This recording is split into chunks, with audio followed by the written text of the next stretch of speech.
还记得2010年见到边坊，那会儿边博士带了一台 HM801，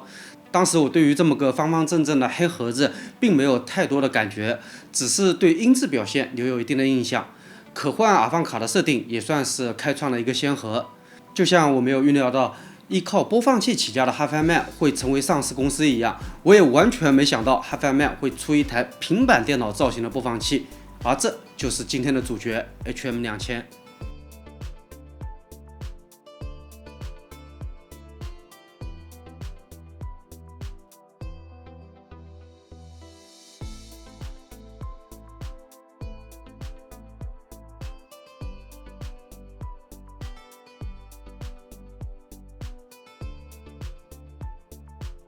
正如刚刚所说 ，HiFiMan 的第一款试售产品是 HM801，一台随身 HiFi 音乐播放器。在 HM801之后 ，HiFiMan 在随身播放器市场也推出了几款升级型号，分别是 RT22000，分为黑色与红色两个版本。就体积与重量来说啊 ，RT22000做得不错，但是糟糕的 UI 以及各种 bug，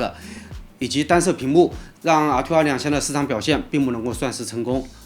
然后是 HM1000，这个型号分为了金、银、红三个版本。HM1000系列有一个非常好的想法，那就是与手机通过蓝牙进行连接之后，可以在 APP 里面实现对歌曲以及播放器的控制，比如音量加减、播放、选曲之类的。为了实现这一目标 ，HiFiMan 的做法非常的激进，那就是取消了播放器的屏幕。我们通过这些播放器产品可以看出 ，HiFiMan 的播放器一直以来就是不走寻常路的风格，与市场主流有着明显的不同。当我们回头看，会发现 HM 发布到如今已经过去了6年的时间。这6年时间里 ，HiFiMan 没有发布任何的播放器了，而是专注于头戴大耳领域。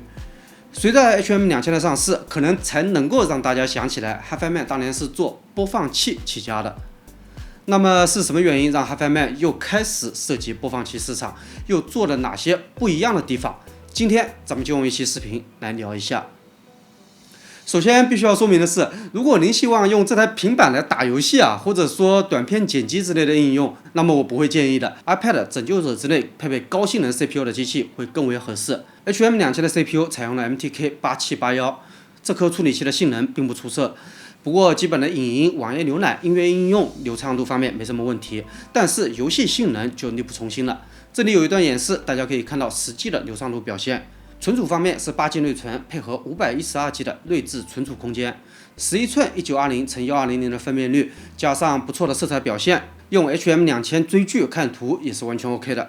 在 APP 的支持上 ，HM2000与寻常的安卓平板没有什么区别，网易云、Apple Music、QQ 音乐之类都可以使用，B 站、喜马拉雅、微信、抖音也全部都支持。观看这些的话，我们会发现 HM2000与寻常的平板没有太多的不同，只是在 CPU 与充电功率上不如主流平板。但如果说您是一个耳机发烧友，那么局面就不一样了，音频部分才是 HM2000的重点。HM2000在音频部分拥有着完整的播放器架构，或者说类台机的音频架构。无论是分布式电源、定制的 PCB 板、喜马拉雅 Pro 这颗解码芯片的应用，以及经过系统底层音频处理的优化，音频信号不再经过安卓系统进行2次处理了，而是读取之后直接进入 DAC 或者说 HiFi Style。这有效地解决了安卓的 SRC 问题。这些方面的改变都显示出了 HM2000以音频为核心的研发思路。其实这个思路与市面上的安卓随身播放器是一致的，无论是30AK、索尼爱巴索，或者说飞奥等等这些品牌的随身播放器，如果咱们纯看 CPU、屏幕、充电这些方面的话，那么配置是谈不上出色的。即便是2-3万元的旗舰播放器，处理器的性能可能也只和2000元左右的手机相当，因为这些品牌做的并不是手机，而是播放器。更好的供电、更优秀的屏蔽、更复杂的解码芯片、功率更大的模拟放大电路，这些才是播放器更重要的组成部分，而不是 CPU。HM2000 同样遵循了这样的设计思路，只不过将一整套完整的音频架构放进了一台安卓平板当中。作为一个全新的类目，这就像当年 HiFiMan 推出 HM801、水月语推出了水手机、乐图推出了小尾巴一样。再比如节奏的 V1 和 V3D 这2款播放器，甚至于没有耳机口。这些都是全新的事物，所以可能会有些朋友不太明白 HM2000 的使用方向。接下来就跟大家分享一下我所理解的3个主要的使用方向。首先，第一种自然是与自家 WiFi 系列耳机的联动，目前一共有2款 ARIA WiFi 与 HE1000 WiFi。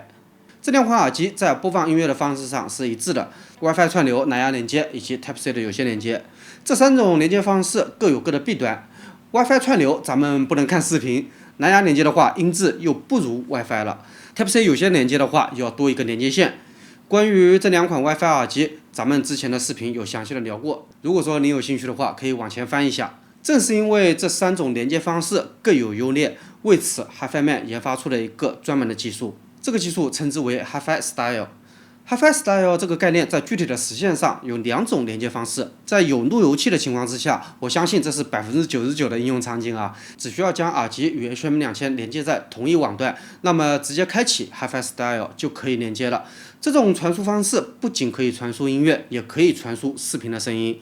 而且可以获得比 AirPlay 或者说 DLNA 更优秀的音质表现。这种连接方式方便、快捷、延迟更低，属于点到点的连接方式。而如果说您需要外出使用的话，虽然这种场景不多啊，因为 H1000 WiFi 本身也不隔音嘛，但是万一要用的话 ，HiFiMan 也有准备。我们可以通过 HM2000 内置的热点模式，将 HM2000 变身为路由器，这时候可以将耳机连接到这个热点，从而实现 HiFi Style。只是这种模式就没有网络支持了，只能够听本地音乐。所以如果说您外出还想听 H1000 WiFi 的话，那么我会更加推荐您随身带一个 CPE， 也就是随身路由器。那么这时候就不需要 HM2000 的热点模式了，在体验与连接上也会更好一些。第2种场景就是作为一台播放器来使用。HM2000 本身配备了 3.5 和 4.4 的平衡插口，所以 HM2000 本质上就是一台功能完善的播放器。前面咱们说了 HM2000 的 HiFi Style， 但是这毕竟是无线协议，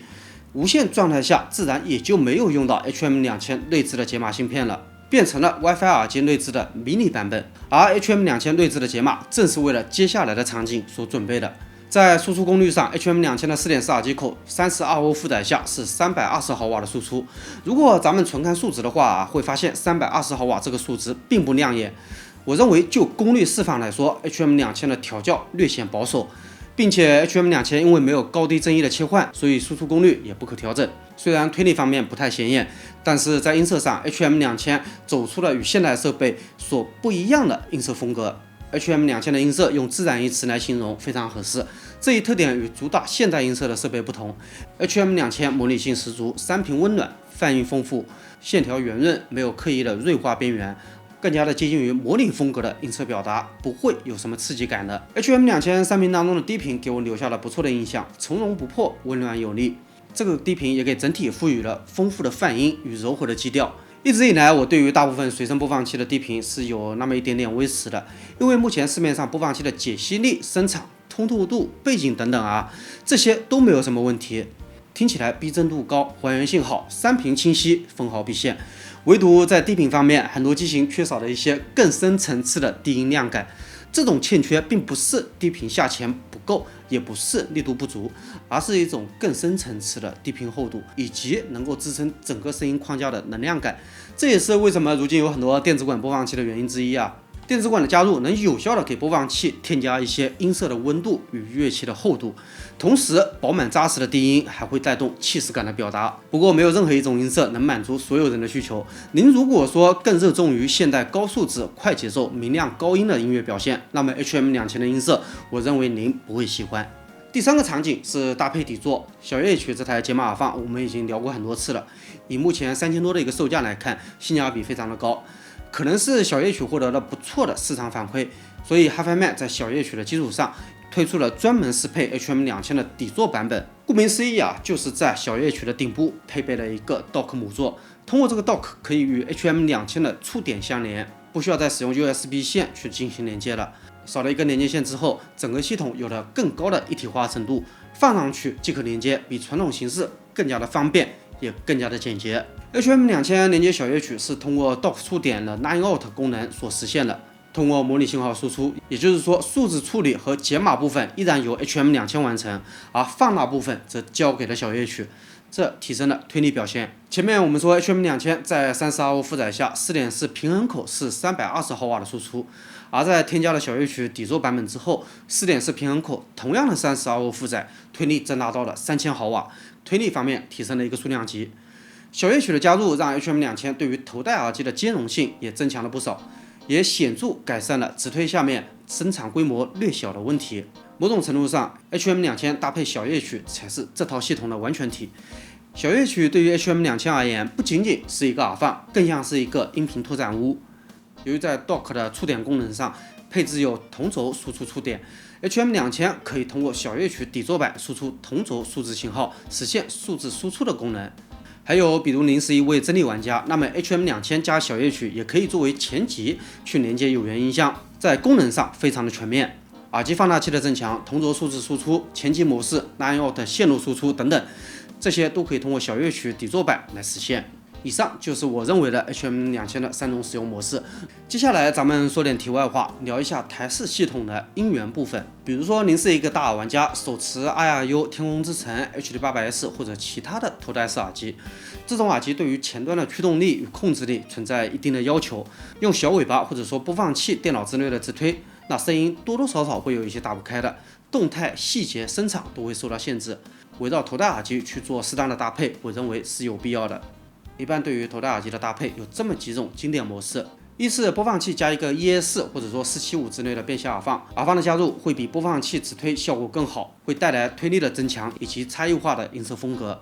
这种配置方式可以兼顾到家用以及随身两个方向，不受空间的限制，只需要充电就可以了。第二种是传统的台式系统，束拨、界面、解码、耳放，资深玩家还会配备交换机、时钟、线电等等。或者简单一点，配备一台一体机去连接手机、iPad 或者电脑。台式机的组合方式往往意味着更好的音质表现，系统也更为灵活，可玩性也更高。还有一类就是安卓平板魔改的台机，这类设备基本上都是一个大方盒子，搭配一块5寸或者说6寸的屏幕，这块屏幕往往就是播放器那块，横过来之后就成为了台式束拨的屏幕了。这类设备往往在视觉体验、系统交互以及整体的操作逻辑上存在一定的局限性，这是因为使用了安卓底层魔改搭配定制的音乐播放 APP 所导致的。以上几种不同的搭配方式，本质上是在音质、便携性、使用体验以及手头目前持有的器材之间做取舍。但无论采用哪一种方式，都离不开播放端的存在。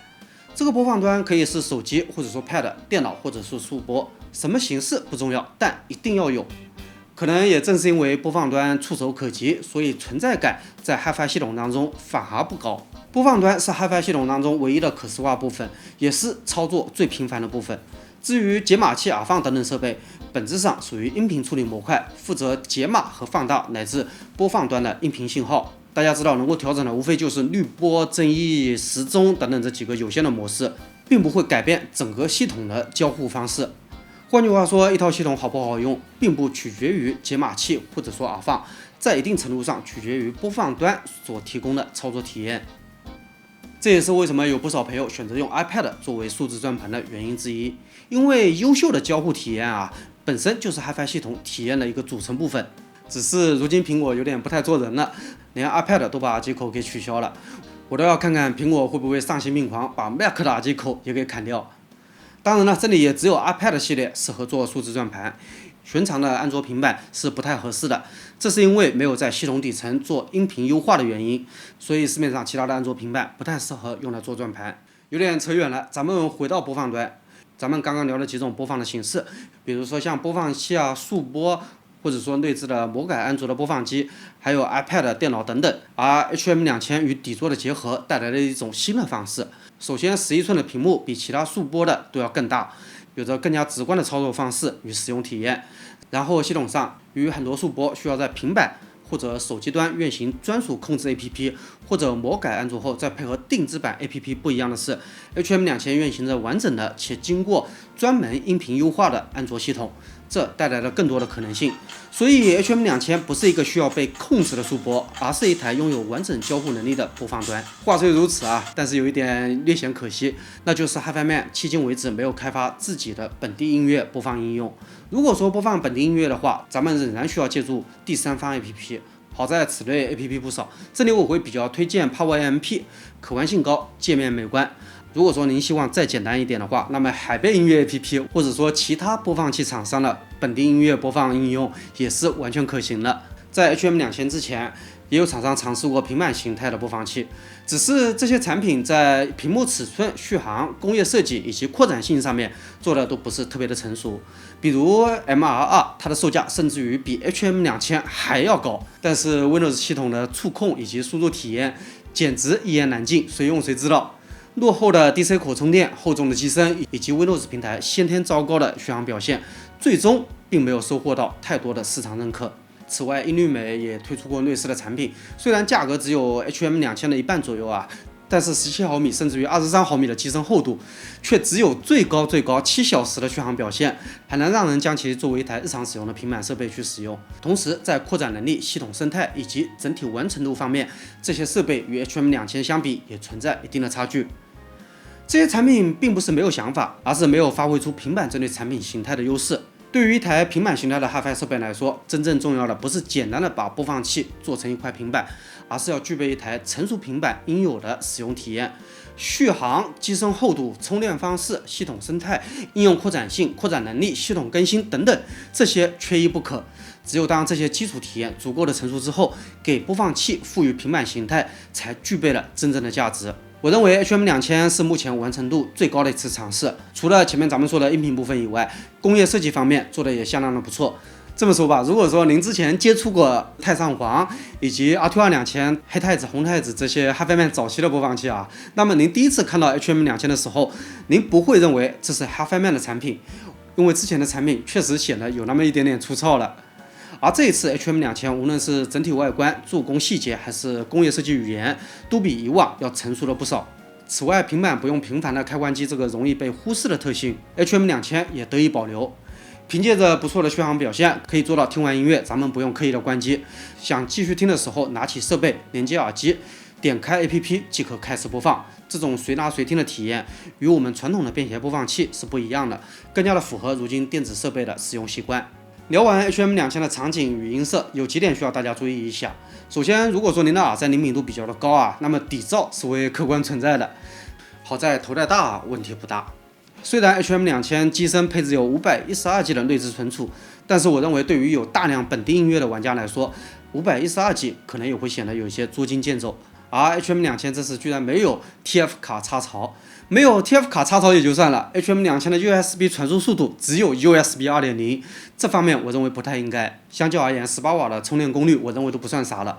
作为一个全新的产品形态 ，HM2000 有着很多的可能性，也注定会伴随着争议。有朋友会觉得它是一台平板，也有朋友会认为它是一台播放器。有人认可，自然就有人质疑嘛。不过 HM2000 的出现，客观上丰富了 HiFi 播放器与速播这个品类。对于用户而言，有的选总会是一件好事。回到视频开头的那个问题 ，HiFiMan 为什么要做这么一款产品？原因自然有围绕着自家耳机进行组合的考虑。毕竟现在 HiFiMan 是动圈、平板、静电3种不同类型的耳机都有了，解码与耳放也都不缺，唯独缺了播放这一环。HM2000 正是用来填补这缺失的一环的。除了补上拼图以外，还有一点是 HiFiMan 在寻找新的可能性，那就是播放器这个已经发展了许多年的产品形态，还有没有新的可能？这些年来，不少品牌都在尝试寻找问题的答案。比如 AK 的 PD20 引入了底座概念 ，CACT 尝试将便携播放器与桌面设计进行融合。飞奥也在随身听上面增加了台机模式，希望结合随身播放器与桌面系统这2种使用场景。只是大家更多的是在原有播放器的基础上进行延伸，并没有真正跳脱出传统播放器的思路。说白了就是两头都想顾及，既要考虑到原本的耳塞用户群，又想切入台机大耳这个市场。而 HM2000 则选择了另外一条路，干脆彻底的跳出了随身听的范畴，以平板作为载体之后，算是彻底放弃了随身听这个使用场景。那这种新形态的产品能不能够获得认可？答案要留给市场去检验。HM2000 本质上是为了追求简单、方便又好听的大耳玩家所准备的。如果说您不希望系统配置过于复杂，也不怎么接触随身听和入耳式耳机，日常用的更多的是头戴大耳的话，那么 HM2000 我认为是值得考虑的。好了，以上就是本期视频的全部内容了。这台 HM2000接下来也会在咱们原生态的上海门店进行一个出样。如果说你有兴趣的话，不妨到线下门店实际的走一趟，看看 HM2000的实力到底如何。最后非常感谢大家的观看，我们下期再见。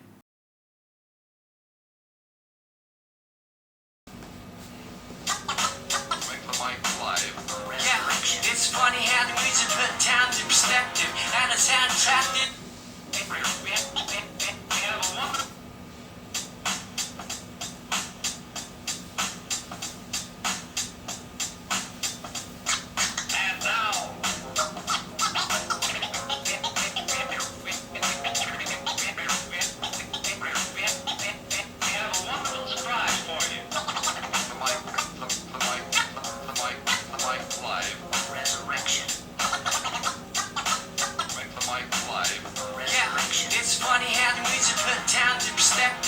soundtrack to your life.